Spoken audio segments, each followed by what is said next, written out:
goodness, really? What, stop recording? Didn't even. He's Yeah, not like I've started the recorded. podcast so many times, and I'm like, oh god, I didn't even start clicking record yet. Call me a donut. Don't know. This is just always that one, isn't there? Yeah. Hello everyone. This is, I think, episode something right now. Stop, you didn't clap. It's alright. I'll just line it up. Now I feel like an idiot for clapping. This girl, man, you are gonna be the downfall. You're gonna be my downfall. I swear to God. I'm sorry. Anywho, Scooby Doo. See what I did there? Let's do it. Well done. Okay, calm. Anyway, my name is Riyad. I'll let these guys introduce themselves. This is the Lyceum podcast and take the floor, I guess. My name's Ali.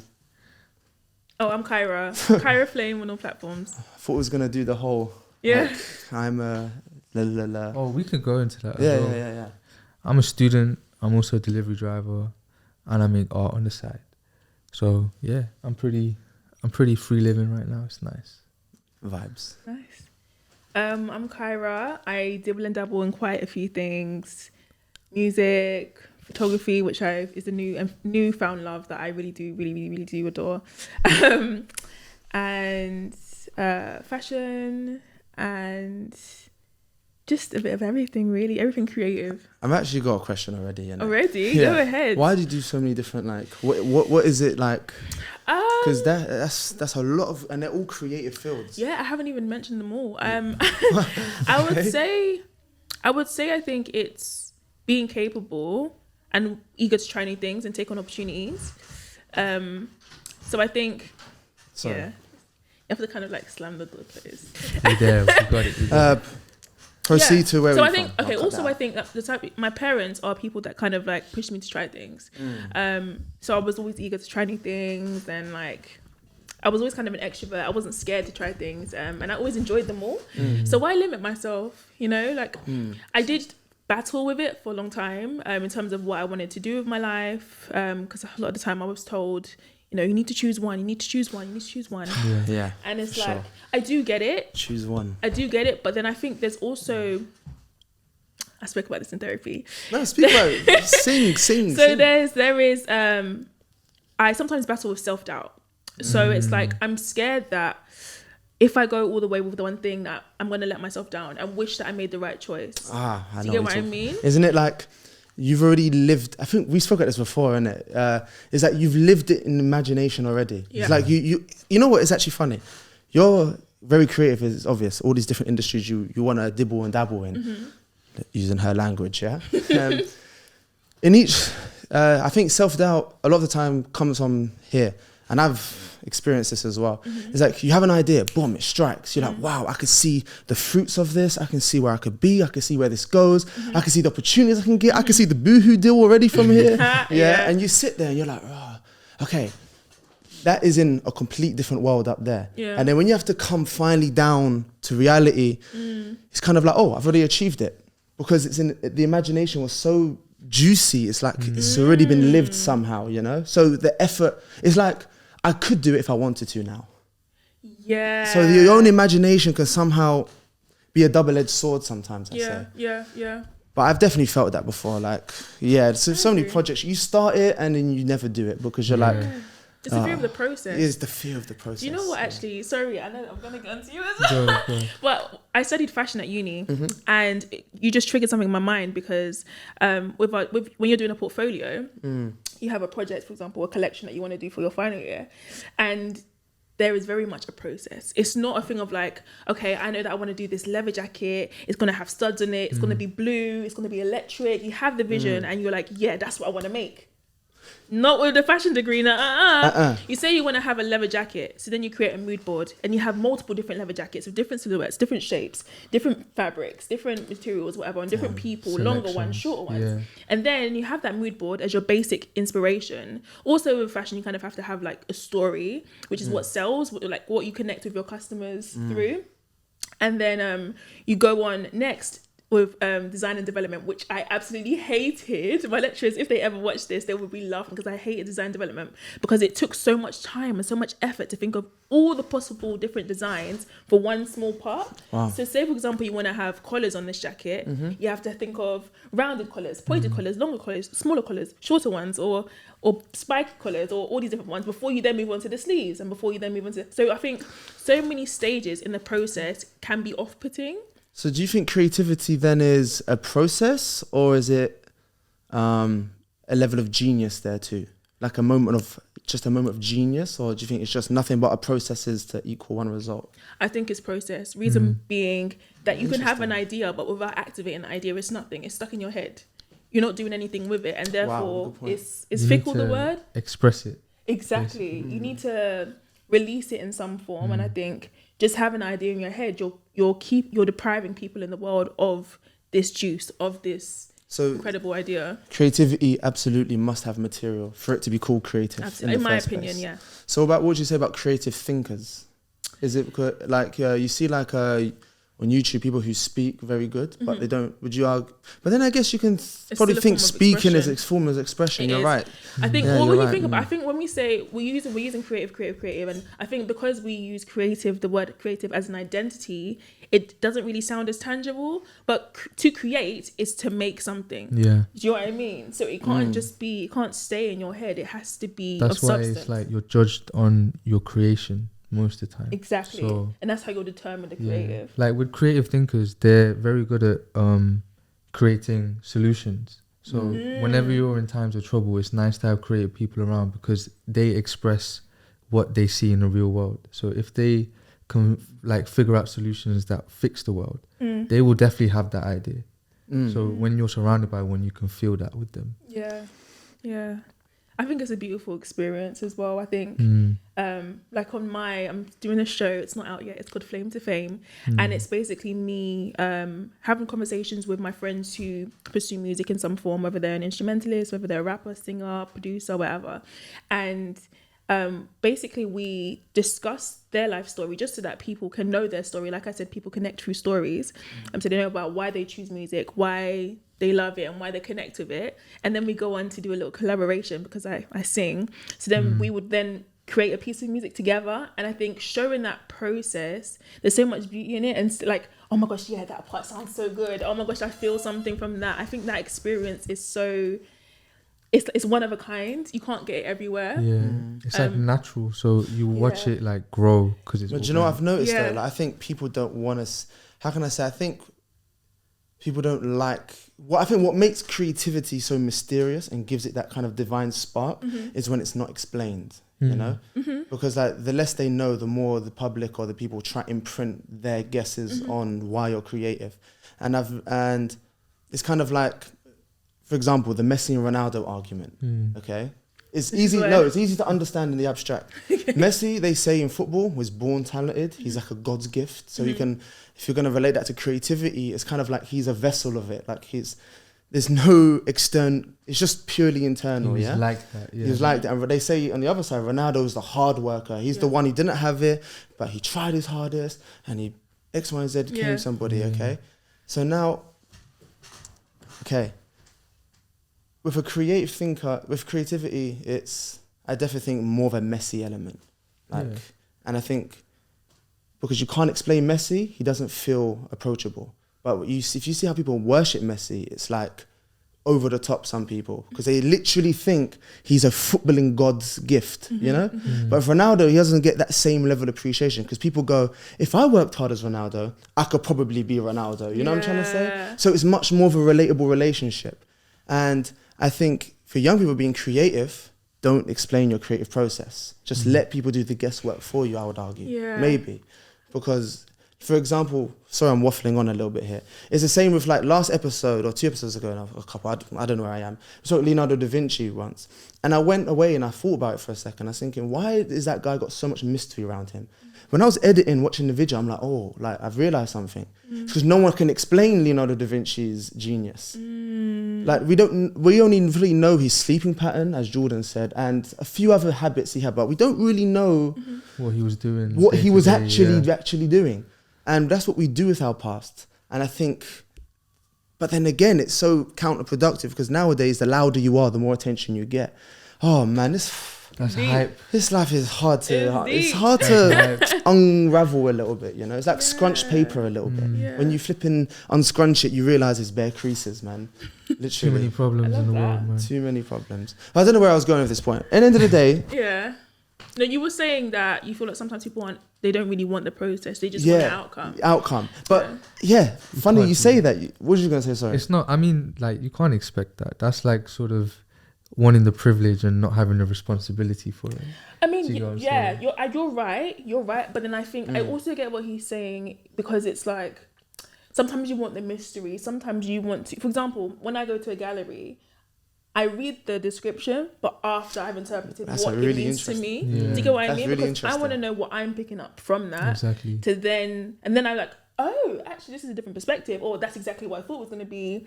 Or I like going to galleries to hear other people's perspective, and then we discuss that and things like that. So I think having that mystery then leaves like you to be your mind to basically run free. But then at the same time, I think the reason with my podcast specifically, it's more to inspire and to let people know that they're capable. So it's my podcast is for multiple different audiences. Oh, I get what you're saying. Do you get it? Going. So So it's it's like a, this is possible. Yeah. Don't think I'm some genius. That's it. It's an act of humility almost. I would Absolutely. ask. And Yeah. with artists, a Wow, lot of the that's- time, artists seem unapproachable. Do you get what I mean? And like, I know a few people that, well, I mean, acquaintances, I guess, that are in industry. Let me be humble. Acquaintances that are in industry.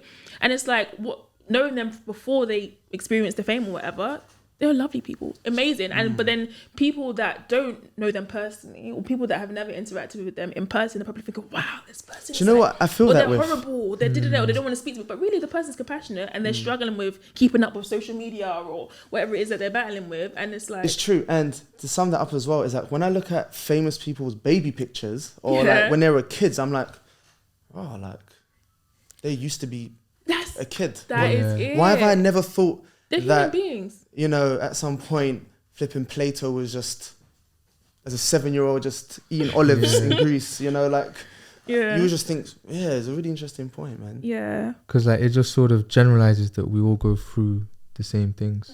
So eventually, like whatever you do in life is going to get you to your purpose. Yeah. I guess. Yeah. And if it's in music or if it's in art or like you want to be a writer, you're definitely going to achieve that. But you do have that process Yeah. in life. Yeah. Yeah. And then obviously turning it back to creativity, seeing that as a process it could be a part of life anyways. Oh, yeah. So Life is a process. yeah. Yeah. So exactly. let me ask then again, do you think purpose in life has to be somewhat creative? Do you think someone's purpose in life is going to be somewhat related to creativity in a way? I want you to answer this, but I just want something that's going to trigger our thoughts. Okay, cool. I would say like it definitely makes you think creatively, because in times where like people think the world is just a straight line when it's not. It's a lot of ups, downs, left, rights, like so when you're going through that process, you're not taking the straight and narrow.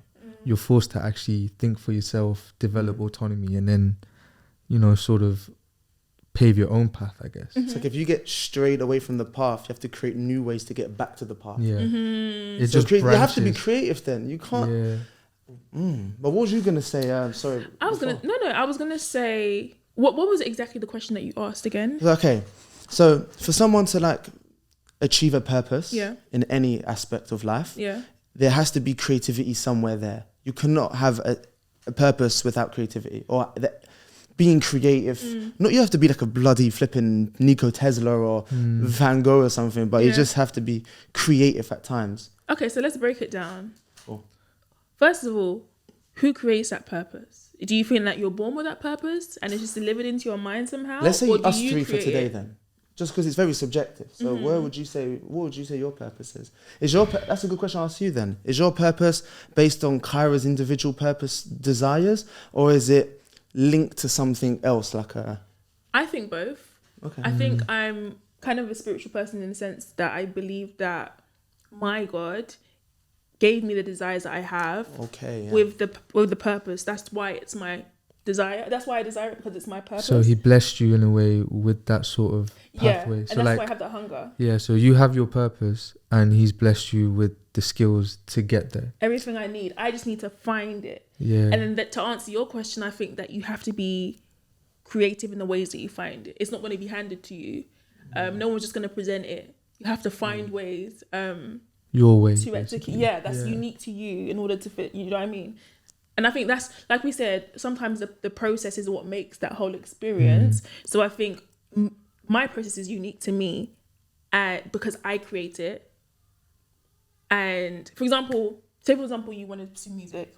I don't necessarily want to pursue music as a job, but say for example, we both wanted to be singers, and we both wanted to reach the same level. Both wanted to be like Beyonce's level, for example. Sorry, just because it's first in my head. We're there. Amen. Beyonce and Jay-Z over here, man. Yeah, literally. And then, so we could literally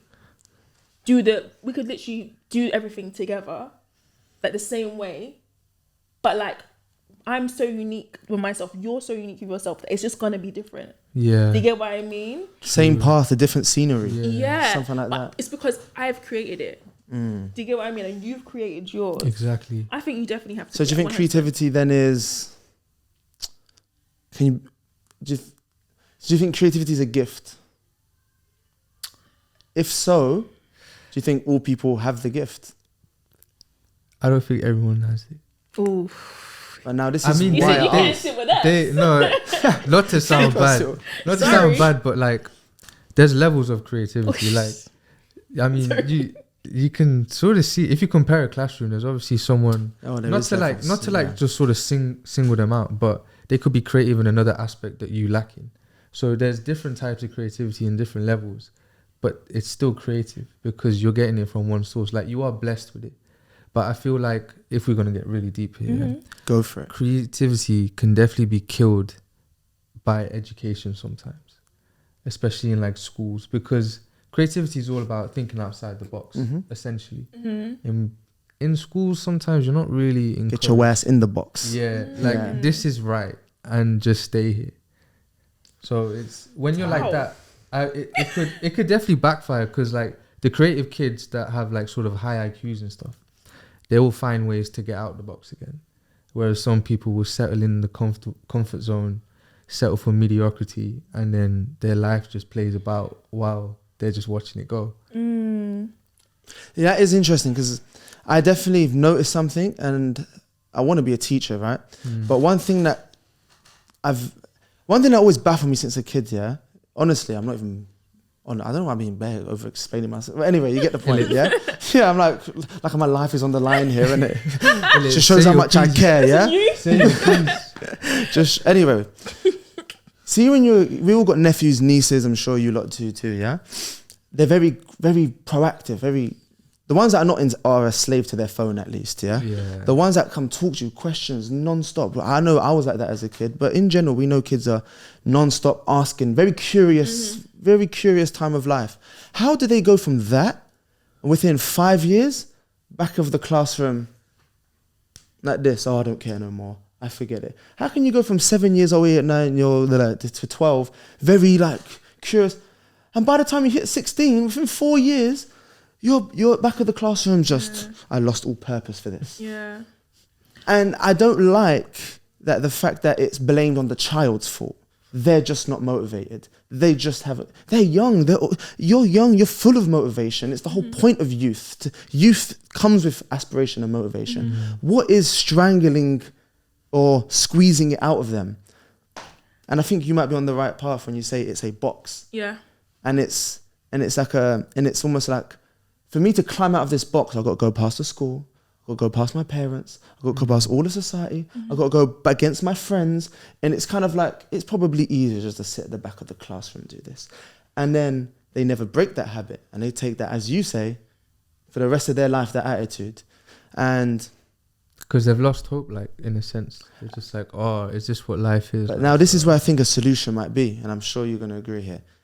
Obviously, we know, as I can only speak for Britain, the arts in education here is declining very fast. The humanities as a whole is being closed down year by year in all the major universities and all the deadest ones you could think of. You thought I was going to say a dead university, innit? I wasn't going to do it. But anywho, art is one of those things that allow you to be free with your imagination and create just for the sake of creativity. Am I wrong? You're not wrong. And I just think taking that out of schools has to somewhat be linked to how our kids are just not coming out of school just cold and stoned and emotionless, because the arts, last second, the arts includes literature as well, and that includes philosophy, humanities, everything that, and basically anything that makes life enchanting in a way. Okay, when you suck that out of school and you just say facts, yes or no, exam quiz, A+, you got a grade 6 and stuff. I don't know. You interrupt me now. I'm sorry. Yeah. That's why, because my memory is so short, so I always want to kind of like tackle Yeah, that thought let's when do it it. comes. But I'll try and remember what we were saying. So I kind of feel like you guys kind of are contradicting each other, maybe subconsciously, because you said that you feel like education is killing creativity, and with what you were describing just now. Well, when you said that, first of all, I wanted to say that, but then you can educate in creativity as well. Do you get what I mean? No, you can. Oh, for sure. Like, yeah. And then also another thing I wanted to say and touch on that you said was about like sitting at the back of the class and stuff like that. I can only speak from my own personal experience. I was a teacher's pet. Yeah, my mum was a teacher. So was I, to be honest. Yeah, like, you know what, it is what it is. Top set and all them things, yeah, you get me? I mean, A-levels. Wait. I thought about doing this. I want to shout one teacher out quick. Yeah? Go on. Nikki Hillebrand. She went Palmer's Her first College. name, damn. Full name. Yeah, She's full this government. woman, yeah? Government. This woman, I hope she sees this, yeah? She's just one of those women, yeah? And Wendy Shorter, my other lecturer. My Okay. school teacher in A-level. They're just... Anyway, sorry, carry on. My A-levels Just went had a to shout them vibe. out. No shout-outs for you A-level teachers. But yeah, what I was going to say is I can speak about my own personal experience, and I can say that the only times that I would really be at the back of the class was the things I wasn't passionate about. Wow, and it passion's goes a back good to word. my desires and my purpose. For example, those lessons, I would say history, but to be honest, anyone that went to St. Ursula's school, they know that Mr. Turpey didn't play games. It was like you were sitting there, you were doing your work. There was no sitting in the back and all that rubbish. But those kind of like history, geography, they just weren't really my bag. There was just no interest for me. But then also though, I feel like history could be an art to somebody, or geography could be an art to somebody. You can go into sustainability and think about the ways that you can create and make the world a better place and all that sort of stuff. So Good point. I feel like you can be artistic and creative in anything, even in maths. Like, and I loved maths. I get what you're saying, but I think the difference is like educating is like itself, you know, like you could self-educate, but we're talking about like the school system, like this emphasis on facts, logic, and anything that's creativity or imagine. How can you grade that? So the way they go about creating. Yeah. You're right. Everything you said is completely right. And that's what we would all, I'm sure, advise people to do in their own time as well. Be creative in education. Yeah. Or if you have a creative instinct for something, educate yourself in that field. But in the school system, how can a kid from so young be so vital, full of zeal and vitality? Within 5 years, their curiosity instinct has completely been killed. In the classroom, in school at least. And I know what you're saying, maybe he hasn't got a passion for the subject, but I'm talking about like there is some students, and we all know some, that is across every subject they're like this. It has to be something flawed with boxing in creativity, but leaving all the good stuff out of it. Do you think? Because for me, sorry. No. Carry on. I feel like someone that across all subjects, not even like, say for example, sometimes you have like they hate everything, but the music studies, that's their bag. Yeah. Do you get what I mean? their art, So anyone that's again across all, sorry, I have to go down to the parents. It's not really about school. It's about your upbringing. Because I know that. I mean, my parents personally, they're not perfect. I love them to bits. They're not perfect, but like, I know that they pushed me. Like my dad would always say like whether I wanted to go into like a lot of time from like African backgrounds or West African, I'll say, usually Nigerian, Ghanaian, where I'm from. It's like doctor, lawyer, finance. So you want to be at those top rank, like maybe not now, but like you want to be making money. You want your child to be making money and stuff like that. But my parents were never really like that. My mum was very educated because she's a teacher. But my dad was always like, if you want to do fashion, if you want to do architecture, if you want whatever you want to do it, but give it your all kind of thing. And I think that That's more hearing important, that, actually. hearing that made me say, okay, I want to try everything. It made me eager. So I think if you don't have that support system that's pushing you to try these things, that can be discouraging. And then when you're struggling in certain things, it's like, well, you know, might You as haven't well. got a cushion to go back on. Yeah, It's kind of because- like when you want to lay down, they push you back up again. Yeah. Like, when do I rest? Exactly, Like, but then the Literally. education, I feel like I get what you're saying. you That's can't really completely interesting. blame the education. Obviously, it's got its cons, very much so, but it works for some people. Do you get what I mean? No, of course. And also, Very good point. you have to think about making it uniform. Even still, the school system is not uniform. There's schools that are so crap, and there's schools that are excellent at pushing people and motivating young children and stuff like that. And some that don't even care about them, and they're behaving more on they're focusing more on behavior and things like that. And I think that's a selection of teaching hiring. Yeah, And okay. making Yeah. it making it very easy to be a teacher. And I think that's a problem. There has to be standards who can be a teacher and who cannot be a Exactly. teacher. That's what I'm Because saying. you're That's what I'm uniform. saying. Yeah, being uniform. So I think that's why there is a structure. That's why it's facts, because it's hard to kind of moderate, or it's hard to kind of gauge, like, who, because if everything is free flowing, everything is creative, blah, blah, blah, blah, everything's fantasy. But- how do you make things? How do you have things in structure? Just to challenge you on this then, Of okay? course. To return the shot back, I guess. Come on. Okay.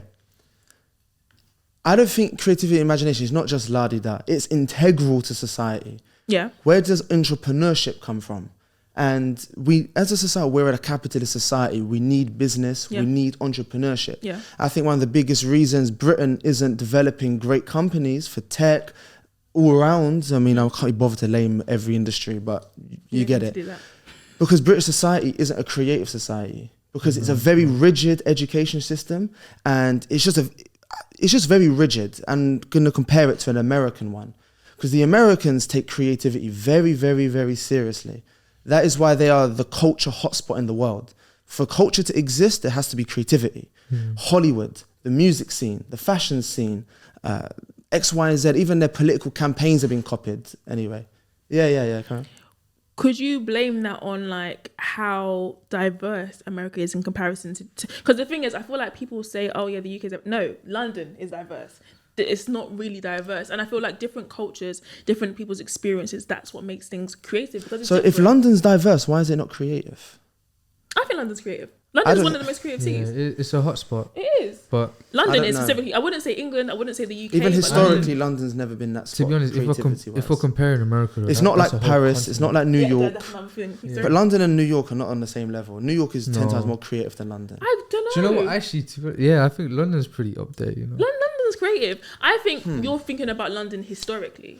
We're not Okay, talking about yeah, London that as well. Because London Yeah. today is very creative. Yeah, no, okay. Like even where we are Well, I now. wanted to change our point. It's saying Yeah, sorry. in Britain, okay, I said it's integral to societies because of obviously our society has an emphasis on STEM fields like science, technology, economics, maths. That's what helps grows the economy. As long as people are educated in these four fields, Britain across all areas will be good. But Britain is too good in them categories. But it's lacking in entrepreneurship. Yeah. It's lacking in that. And I think it's thanks to the rigid system and how it imposes, how it's just very rigid with its creative and artistic subjects compared to America, where it's just like a non-stop innovation place. Because they emphasize STEM equally as much as creativity, equally as much as athleticism, equally as much as competitive sports. I just think the British system has to update and finally elevate the arts to the STEM fields emphasis. I go DMU. All you ever hear, is business and law. That's all you ever hear. All ever universities, what they want to promote first on their advertisement schemes is always business, law, economics, technologies, and maths. No, and the artistic subject is just, sure, you can be a freelancer if you want, but that artistic power is what gives the economy life, thanks to really creative industries, and actually gives Britain some form of a bit of bragging rights, you know? Because I don't know, now, if you look across the world, what is Britain really doing? Slacking. Do you know what I think as well, yeah? Just the trails follow. Like Keep it coming. Do you know why I think football for World Cup in England is ridiculous? And football in England is mad. It's because the one thing we're all secretly hoping for. It's the one thing that can give a revitalization to British society, winning the football. Because it was created here, it's made here, the best football league in the world is here. And that's why I think British people are so, they just want that one bit of culture. And then, I don't know. No, I love the so I passion. strayed off, I don't know. But I think Britain's a really interesting place. And I just think its path has been completely rubbled. Because it had all these big monuments before, thanks to the empire. Now it's crumbled, and we're in a process of clearing the path again. But I reckon this country will be like a really good country in the next 20 years. Very creative, thanks to the diversity you said. And that is actually slowly broadening out from London. Coventry's come very diverse now. Leicester is, I think, one of the most diverse places Very in all of... diverse. That's where I go uni. Leicester's interesting. I went Coventry. Oh, You went Cov? Yeah. What about you? I went. Where you here. going now? I hear Westminster. Oh. Yeah. yeah, tell them what you study. Oh, so I'm mastering health psychology. Jeez. Yeah. Yeah. Come on. Sigmund Freud over there. Come on. Maybe. What do you think about, so what would you say the difference between a master's and a degree, just a bachelor's? It's more just like specialized, I guess. Mm. Because like you're just focusing more on like one side of the field, but the field is very broad. Like it can stem into counseling, sort of occupational psychology, neuropsychology, biopsychosocial psychology. What's like one thing that you learned, that you're like, rah, like this is mad? It's not really learned. I just came to a realization that we're, if you excuse my language, we're very up Yeah. people. Like, yeah, like, Wow. we're. And is that thanks to the biology, you mean? Like the, Bro, do you think it's everything. genetic? We on like sort of like a biological factors and like level, basically the brain. It's a very wonderful thing. It's very hard to understand because it's sort of you looking at yourself and studying yourself, which is very awkward. But you got to split the brain and the mind up. So whenever you look at, like, I'm looking at it from a health perspective from the mind. So altering habits and like sort of approaching ways that will necessarily promote healthy habits or your health in general, but from a psychological point, because it's all good in saying advice to people, but you need to ingrain a sort of routine with them. And like that's on such a real deeper level. You need to really fully understand that individual and understand why the certain actions he or she does is because of certain thoughts and processes in the mind. It's very deep. I really love that. Why is that separate to the brain? Just so the brain, like on a biological level, it manages when you sleep, when you wake up, when you're hungry, when you're like excited, when you're sad. It releases all these sort of chemicals, and that's all it is. Like if you want to look at feelings or emotions, it's pretty much just a chemical reaction in a space that is less than like 0.1 centimeter, millimeter. So it's like, and that causes your body to have all sorts of like diverse reactions. And like when you look at the mind is like, it sounds quite niche to say it, but it's like, it's literally that voice you hear every time your mouth doesn't speak. Like that's your soul. Like I was gonna get to that soul. Yeah. I was gonna say that. So like that's the one that you will listen to the most, because it's constantly 24/7. That's your mind, because it doesn't stop. So yeah, the brain can be like, and it's funny because your mind has thoughts, and your thoughts are the things that pretty much cause a reaction in your So body. can the brain and mind ever go at war? Yeah. And that's stress. if you're hungry, you're like, you know what? No, Yeah. I'm gonna starve today. But the mind goes further than the brain though. So the brain will always follow. And the brain will always fight so back if the mind interesting. resists what the brain asks. But That's people what I always mean by say war. like, people always say that the brain is what controls the person. So I'm thinking more like desire now, because desire is a brain function, no? Because it's a set of releases. You desire, thanks to past experiences, you build up a kind of an appetite for something, and your mind will say no. The brain says, "Calm down."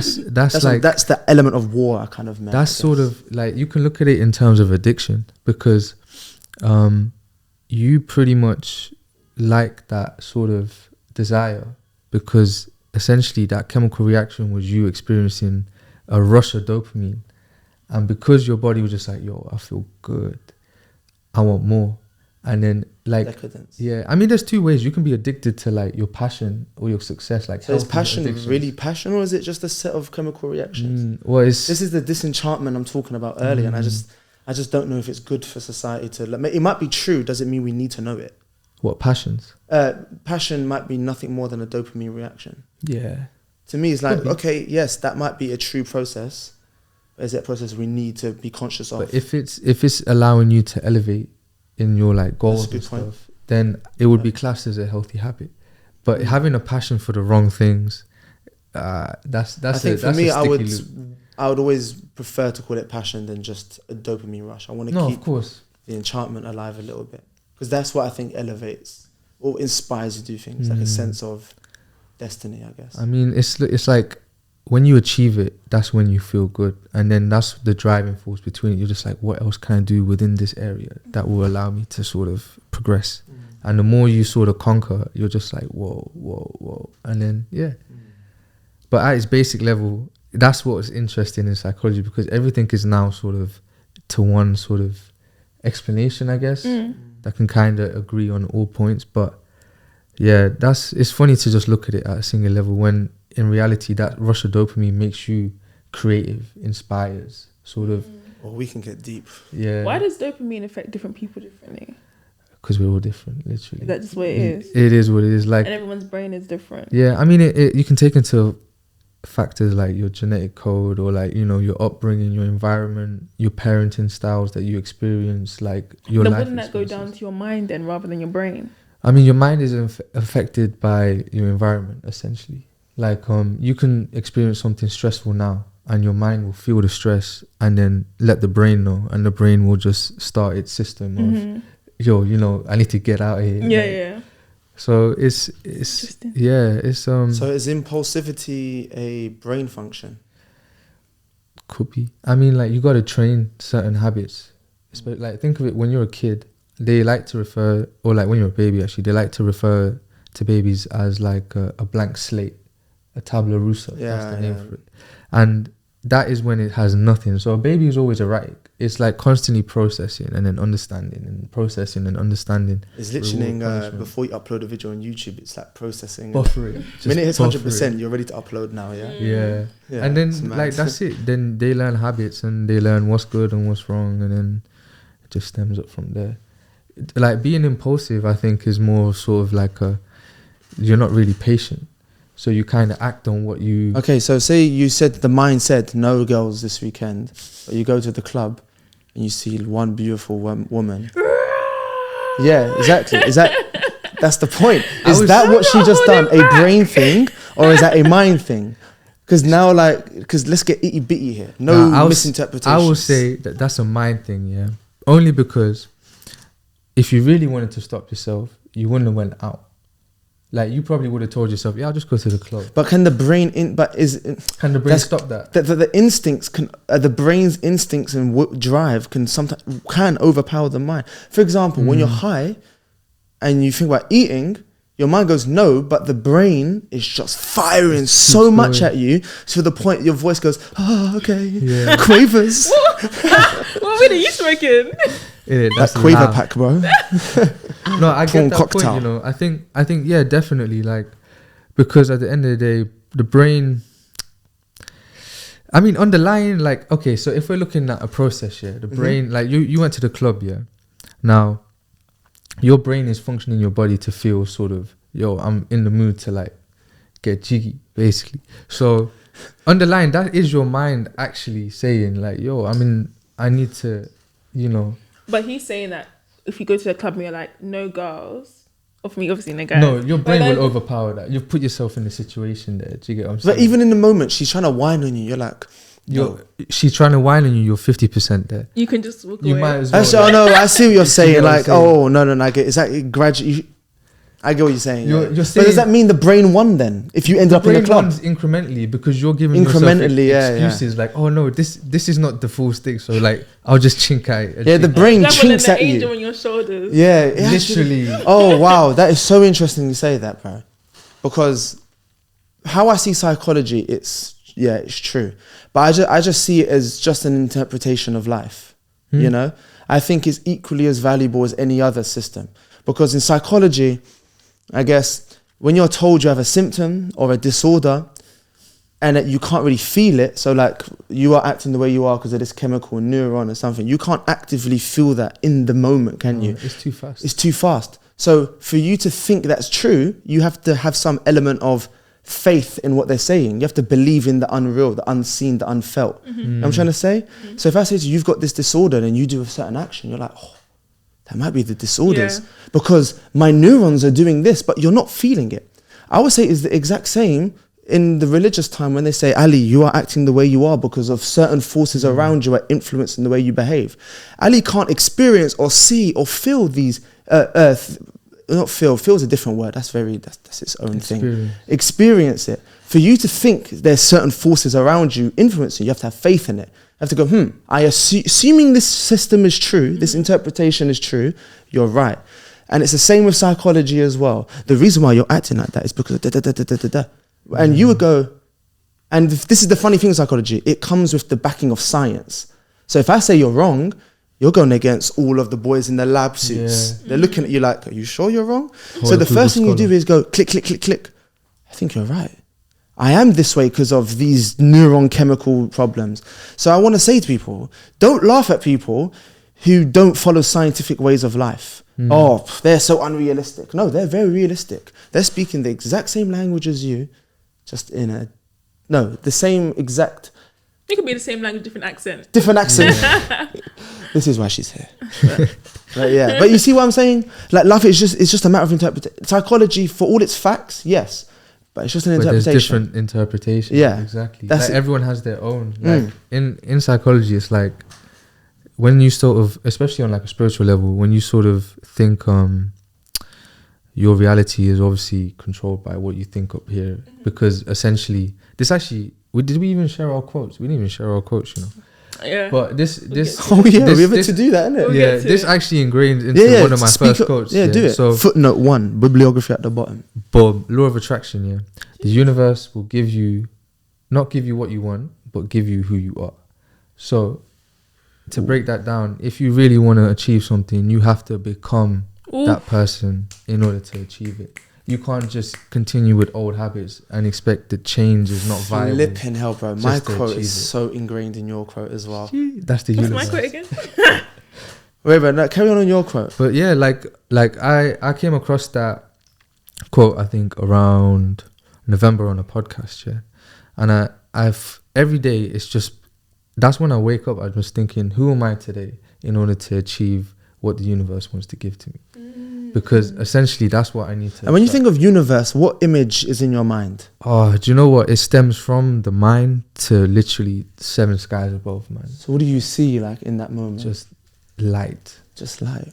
Just basically light. Like it's like you're sort of connected to something, but you have to achieve the travel, like maybe on like a different plane or something. So yeah, like it really changed my perspective, because essentially everyone's in this system where you work and there's levels of success and you have to do this to achieve that, yada yada yada, but no one goes through that sort of creative process of becoming someone that you want to be in order to achieve what you It kind of feels like an old childhood dream in a way. Yeah. When you realise it again, like, oh, I knew this at some point, you know? Everyone reverts back to their childish ways sometimes, or not childish ways, but their inner child. Because that is your biggest dream. You know, and to insert a quote here, it wasn't one of the quotes I wanted to bring up, but it was like, if you can't use your childness now, protect it, and at some point in your life, you'll be able to reinstall it. Yeah. But protecting that childlike nature is number one priority. You do not get into any relationship, friendship, business that strips that away, because you have to go through war to get it back, you know? You're selling it. Yeah. Basically. But my quote is similar to yours. My quote was by Heraclitus, and it was, the same man never steps in the same river twice. And it's all about change. Because, and no, the full quote is, the same man, a man never steps in the same river twice, for he is not the same man and it is not the same river. Yeah. And it's just one of them quotes where, like, I wish one day, I should do this. Like once a year, I just go to a river and put my foot in it, and just every year keep coming back. It's the same river. I'm the exact same me, but it's a different step. You know, like the rivers change banks, like erosion and different fish of that day, and it's just the most beautiful quote, and it's so abstract because you could take it into relationships. I'm the same. You never enter the same relationship twice. Because you are not the same person, and it's not the same relationship. It's not the same, yeah. And it's so empowering because it really applies, and it's kind of like the first ever quote about don't give up, like just keep going. It's not, you're not the same person. It's not the same business. Step in, go again. It's a quote that, you know, when you sit there, you look at the star, you're like, oh. I'm glad I came across it today. Yeah. I'm glad you just felt that collection. Right? Yeah, for sure. What was yours? I had two. They're kind of different. There was one that I came across that was kind of similar to that one. We'll do the second quote as well to wrap up. So one of them is actually an affirmation on this app that I use. Do it. Okay, the affirmation is, it's a bit romantic. It's, I am worthy of someone who makes my soul sing. And basically, I just see it as... Wait, repeat it again. I am worthy of someone that makes my soul sing. And what it actually links to my other quote. This wasn't intentional. Should I just say what my other quote was? Yeah, go for it. It's by Bell Hooks, and it says, if any female feels she needs anything beyond herself to legitimate and validate her experience, she is already giving away her power to be self-defining, her agency. You want me to say that again? No? Yes, yeah, okay. If any female feels she needs anything beyond herself to legitimate and validate her experience, she is already giving away her power to be self-defining, her agency. Yep. I get that. Just sitting from a position, if you're already, they've got the leverage. Exactly. Yeah. They won, basically. They won, yeah. I think, well, I've caught myself sometimes, I guess, giving myself away in friendships, in relationships, to kind of like, I guess, validate how I feel, or like, oh, Kyrie, you're such a nice person. Kyrie, you're such a nice person. I used to get that. You're so nice. You're so nice. You're too nice. You're too nice. So when there's an absence of Kyrie or nice, you're thinking, rah, am I not nice anymore? Something's wrong, yeah, like am I being horrible? Do I need to change how I am? And it's like, wow, that's really interesting, you know. Why have I given these people so much power over who I am? I need to know who I am wholly, and I need to own my power, so that if someone says I'm nice or someone says I'm unnice, I know myself that you're nice. Do you know what I mean? Or that who I'm trying to be, or the type of person I am, or the effect that I have on people, that I want to have on people. So yeah, but then it links to the I am worthy of someone who makes my soul sing, because it's like, once I'm at that place where I know myself wholly, I know what I need, I know what I want, I know my worth, whoever's making, like, not just anybody can basically step to me, not anyone can enter that my circle. There's a standard. To get exactly. Some can't be characters in your story. Exactly, and I think that's healthy. Not everybody needs to be a character in your story. Some people just are the extras in the background. Yeah, basically, yeah. MCPs. Life is a theatre, I promise you, it is. Yeah. It's a movie. Life is a movie. It is. It's got its ups and downs, got its plot twists and everything. I just hope my movie's not a tragedy, man. Yeah, God forbid.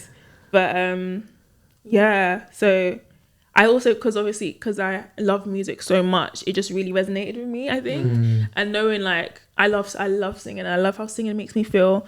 Like, when I was in the church, I'm not in the church anymore, but when I was in the church, I was part of the worship team. And that's how I believe God is real, because I believe that I've encountered him on a spiritual level. Wow, that's really interesting, you know? Yeah, I'm not a Christian, but I'm a believer. And I feel like I have experienced God in a way. And I feel like the time when I did was when I was worshipping God, or like singing worship songs, I guess, which not necessarily, I wouldn't say worshiping, I'd more say singing love songs to God, if that makes sense. Because to me, God is love. And I feel like that connection for me was so impactful. So someone that can bring me close to that experience, that's like, if you can't bring me close to that experience, then you experience God in art in a way. 100%. 100%. I feel like God is almost everything. I feel like God is love, and I feel like love can be in everything, passion or desire or everything. I feel like there's so many parts to God that we won't fully understand. It's like you feel through him, innit? Exactly. Transparent. Yeah. But then also I kind of feel like he's not really tangible, but then it's like you can recognize when he's there. Do you get what I mean? Or when they are there, or she is there, or, you know, whatever. And what was I saying again? God, the God quote, is the love. affirmation. No, you said something. God is love to me. It's God is God, how art. you Like, God is art. God's art, Yeah. I think, he can be in everything. He can be in. I think it's all. I don't know. It's confusing because it's kind of like you want to put God in all the positive things. Do you get what I mean? no, All the let's things do that you for like. now. Let's do it. Okay. Positive only. So- The people out there do enough of that negative rubbish. Yeah. Let's give them some platform for once. Yeah. I feel like sometimes you can perhaps listen to a song and be like, like This is God. that's good. Or you can see something and be like, That is- wow, God is telling me this through this. I completely agree with through you. this brushstroke or I completely agree. You know? It's emanating. Yeah, It like you emanates. can have. Sorry, in my head it's just visually there. It's the creative in me. It's like different shades of yellow. So there's like sunshine yellow. There's mustard yellow. Like all like brushstrokes, all messy, kind of abstract. And then you have like one orange stroke and then one red stroke.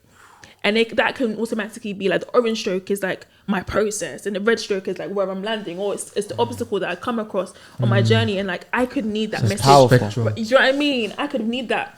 I could have needed that to see that painting right there and then, because God was trying to remind me that this is a process. You're not going to be there.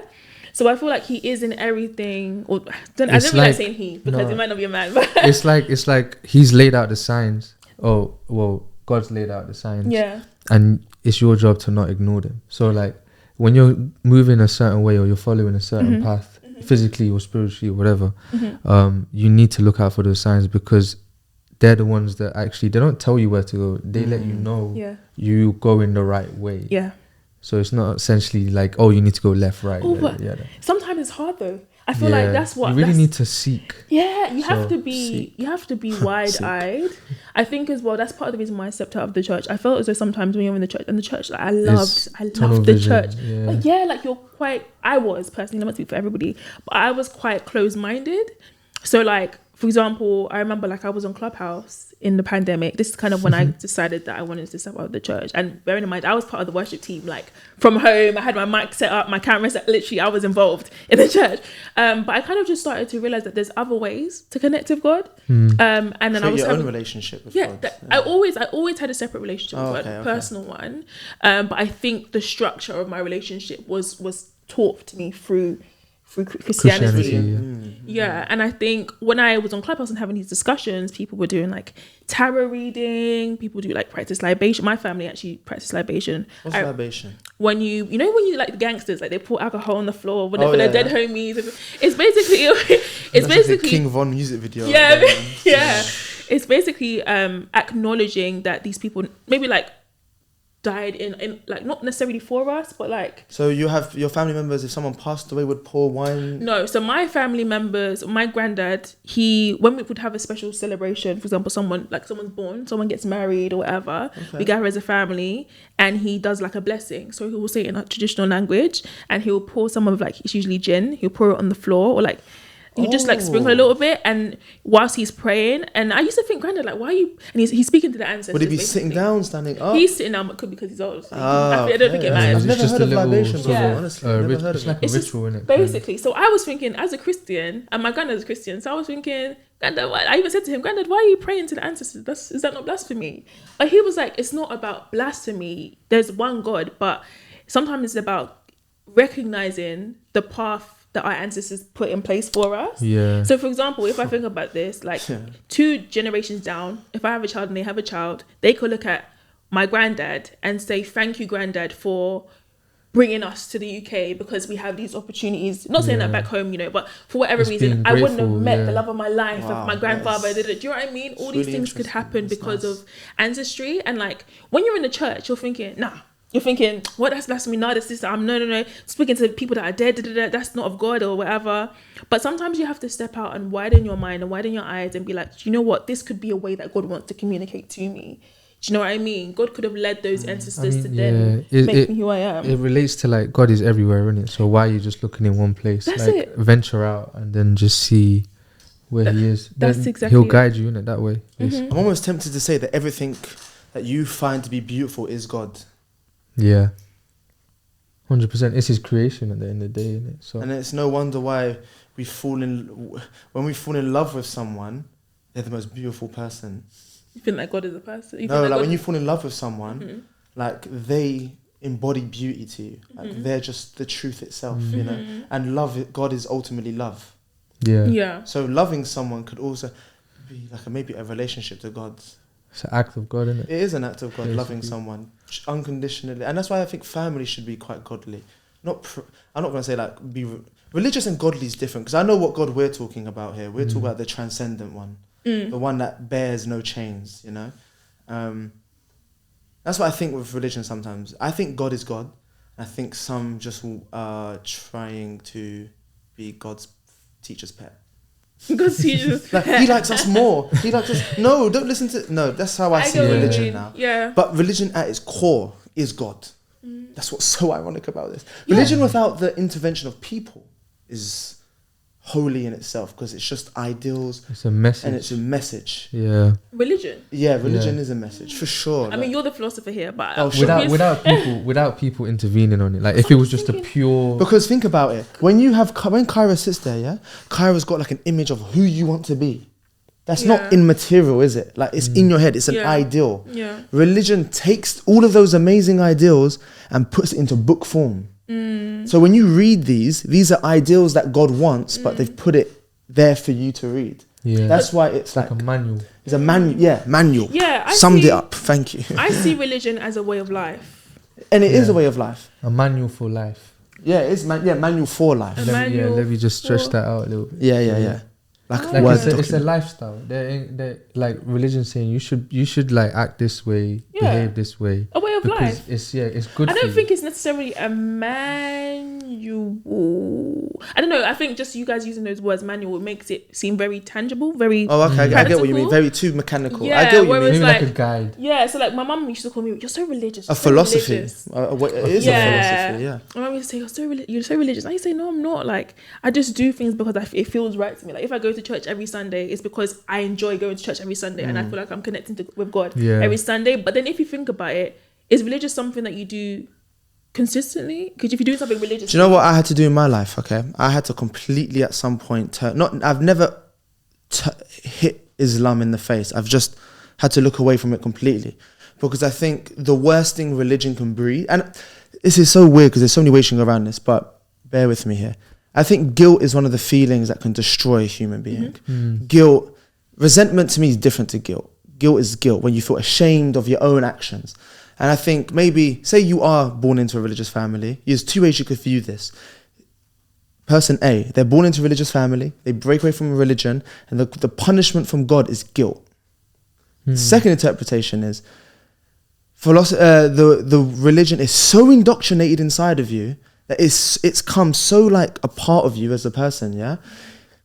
That, flipping out, that religion has come so a part of you that when you try and break off because you know your intuition says otherwise, guilt is just a thing that religion's blossomed. It was just there, because I feel this, where I'm like, oh, sure shouldn't smoke, or I sure shouldn't drink alcohol, because, or like if I don't pray I used to go, oh my God, I'm gonna go hell, I'm a bad Muslim. So I had to go, I can't be in religion and out of religion, because that seesaw, that tipping is made out of guilt. And I'm like, one day I do one thing and then next day I'm like, oh my God. Yeah, that was me. I've struggled with like that. Even you know what religion used to mess my mind up so much, where if I even have a sinful thought, there would be the religious police in my head straight away. Yeah. I'd be like, maybe God isn't real, and it would just be like an armor SWAT team in my head.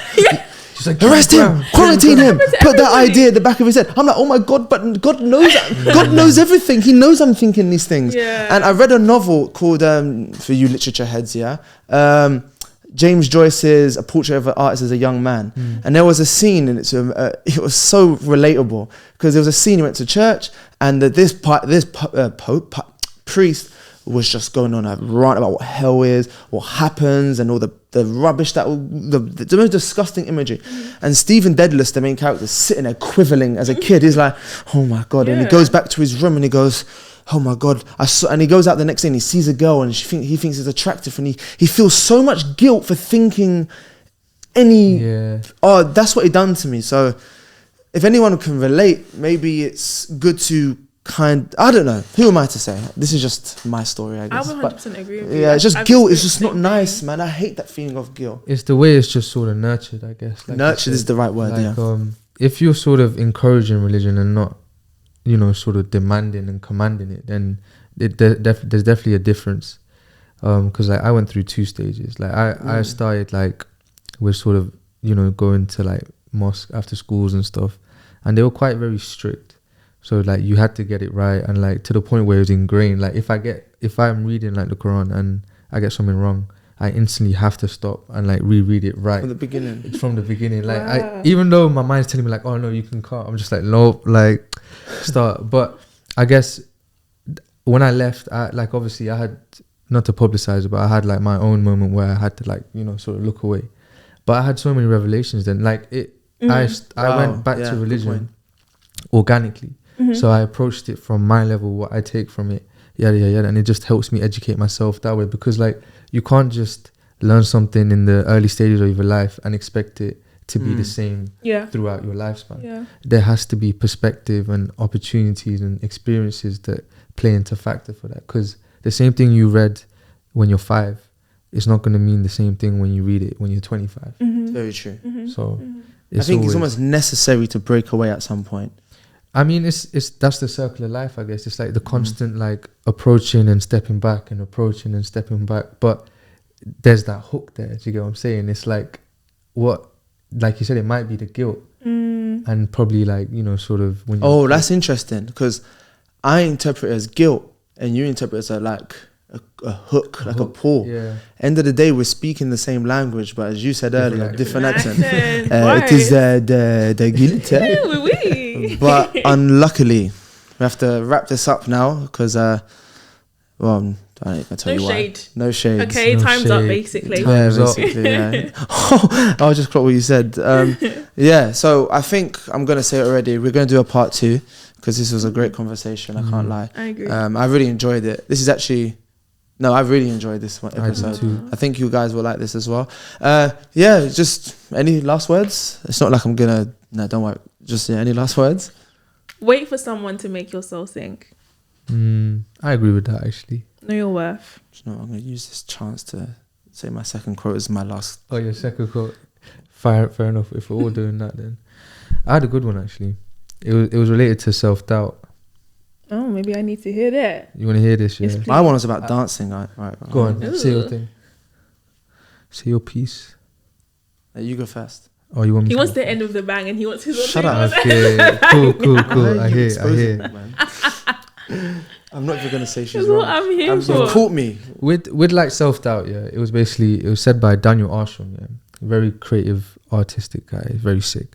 He said, never ignore your self-doubt, because that's the old you reminding you how much you've achieved. Oh. Say that again. Never ignore your self-doubt, because that is the old you reminding you how much you've achieved. Damn. Yeah, man. So if you're ever feeling low, just It's like if a Just remember timeline that. was a voice in a sense. yeah. Literally, it's reminding you, like it sort of, when you're in positions where you're kind of doubting yourself, it's always stemming from some insecurity, the old you, because you're not that person anymore, and you feel feeling those feelings because you was anxious in the fact that would you achieve the outcome. Now you're a different person, and the old you is reminding you, oh, you can't do that, but you're looking back at your track record thinking, bruh, you're just reminding me that I am capable of this. Yeah. That's true. So yeah, you're your own worst enemy. Remember that sometimes. That's true. And I can't wait to say this one. I love this quote. Go so on. We ain't much. got that. You This is go. like one I'll get literally tattooed on me. We ain't got It's out. by and it's by Friedrich Nietzsche. Let's go. It goes, and those who were seen dancing were thought to be insane by those who could not hear the music. So I say it again. And those who were seen dancing were thought to be insane by those who could not hear the music. And I think that embodies creativity perfectly. 100%. Entrepreneurship perfectly. Yeah. It embodies a vision perfectly. God perfectly. So if you can't see what I'm dancing to, You just can't hear the It music. goes into Yeah. all senses. If you can't feel, touch, see, And to hear wrap it what up, I do. Nietzsche even said himself, I say what others write in books in a paragraph. And I think he's completely correct here. Jeez. Anywho, Damn. now we'll finally say goodbye. It's been amazing. I've already done the goodbye. Bye-bye.